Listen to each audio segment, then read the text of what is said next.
All right, everybody, welcome to another exciting episode of Kugali Spotlight. Today I have Gbenle, Maverick, and Hafeez Oluwa, the co-creators of Oro, one of the comics featured on the Raki edition of the Kugali anthology. So, without further ado, I'm going to let them introduce themselves. Hafeez, tell everyone who you are. Telling them who I am. My name is Hafeez. I'm a co-creator of Oro, like you mentioned. I don't think there's anything more I want to add. Yeah, that's me. Oh, okay. Um, Gbenle. Okay, hi everyone. My name is Kugali Maverick. I'm co-founder of Mad Comics and co-creator of Oluwa.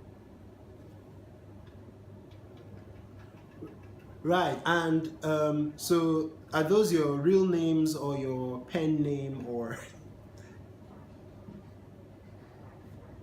Oh, okay. Hafeez is my real name. Like everybody calls me. Gbenle is also my real name, but Maverick is my pen name. Oh, cool. So how did you get Maverick? Yeah, funny story. My mom gave me Maverick. Okay, cool. So Mad Comics. What? First of all, that name in Nigeria. That's the kind of name you say. Oh, mommy, I bought this comic from Mad Comics, and she's like, "Hey, my child, you will not run mad in Jesus' name." Why did you guys? Why did you guys go with Mad Comics? Okay. Um, should I answer that? It was actually an abbreviation. We were playing Okay. like we sucked at getting names. Like we go like, oh, let's start our comic company. Now, what are we going to call ourselves? And then we started throwing a bunch of names around, and everybody hated them. So we're like, oh, why don't we use Maverick representing Bailey, of course, then Ape representing one of our other artists called Kesh, and Demons representing me. So that became Mad, and then the Mad, which also describes like the tone of the comics. So it felt like a perfect name, and we adopted Wow, demons. That doesn't make it any better. it. All right, Yeah, but try. then you're right. It does fit the tone of the comics because the only comics I've seen out of you guys, Annabelle, Oro, and is it Osita? You said you started with Osita, right? Yes, Okay, so tell us the story about like how you started Mad Comics and Osita and everything.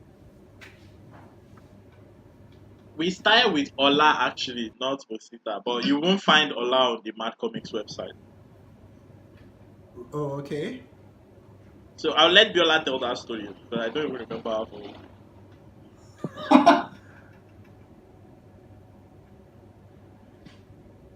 And I think he just dropped out. Okay, so Hafiz, as a writer, what type of stories, what was your mission when you set out to write these stories? What kind of stories do you have in mind, and what kind of stories do you want to tell? Okay. First of all, I was, or I'm still heavily influenced by Cyprian Ekwensi. Like he was African, and he didn't let. When we hear about African authors or African writers, they are naturally like put in a box that they have to talk about maybe civil war, slavery, discrimination, or things that the negative things that Africa like is known for. And it's kind of hard to get African writers writing like fantasy because people tend to say like, oh, you have so much problems on this continent. Why are you not writing about people that can fly? So most of the cases we've only been relating for people that love fantasy and action comic books. It has always been white stories with African faces on it. So we wanted to tell stories that African people could relate to. Not it's not like a Superman story with a black person disguised as Superman, or a Wonder Woman story with a black person disguised as Wonder Woman. Why a story that was reflected Africa, starred Africans, and African people could relate to. And if we are going to go fantasy, it should have some elements that are different from what you could find in like an American fantasy novel. Wanted to tell our own African fantasy that would make the culture more appealing to people outside. Like what the manga comics did for the Japanese culture. It was like colonizing other people on their behalf. Many people picked up some words of Japanese just from reading manga comics. I know people that watch the animations in Japanese, not even in English, just so they can get the feel. So Yeah, people like me, I always watch it in Japanese. My younger brother can speak and read Japanese now just because of anime. yeah, Yeah, I know that people do that too, actually. that's like beautiful, and that's what we want to do for the African languages. So but Yeah. we have to find like a middle ground. We can't start all out in Yoruba, for example, start all out in Igbo or Kanuri. People have over the years thought of African comics not to be cool, quote and unquote. Because I once had a discussion with somebody that why can't your superheroes be in Agbada? And like who would read that? Like who would want a superhero in Agbada? So and that pains me because this is our heritage, it's something we should be proud of. And so being that we only see Western people in spandex, it seems like that's the only way a superhero can dress. So we're attacking these things one at a time, put African people in African clothes and make them superheroes and tell a fantastic story so people can read and follow. So basically, that's what we're doing. Okay, that's really cool. That's really cool. And on that mission, would you say you're achieving that with your comics? Also, far, I don't. Well, we get good feedback, but it's not nearly as much as we want. I don't think we're influencing any pop culture yet, but we have to get known first. I think we're still on the mission of getting known before we start influencing pop culture. Right. Okay, so for the people watching this interview, tell them about Oro. What is Oro? Okay, Oro is a real life demigod worshipped in some parts of the Yoruba culture. Even in some of the cities, they still turn to Oro for help. So we wanted to, like what other comics have done for Shango, Oya. There was a fantastic story about Oya. No, sorry, Ibinidion, if I got his name correctly. He did like a superhero short film of Oya. So we wanted to do something like that. Wait, that's true. I remember that now. And you know what's funny? I think Nosa Ibinedion, that is and that is not a Yoruba name. Oya is a Yoruba goddess. So somehow it seems the Oya, Shango, Ogun, like the most popular Yoruba gods, they seem to also be the most popular Nigerian gods at this point. I don't know why. Yeah, because they were exported, like when they took the slaves to the Caribbean. You still see some of the Brazilians worship these gods. Oya, Shango, so it's also in the diaspora as well.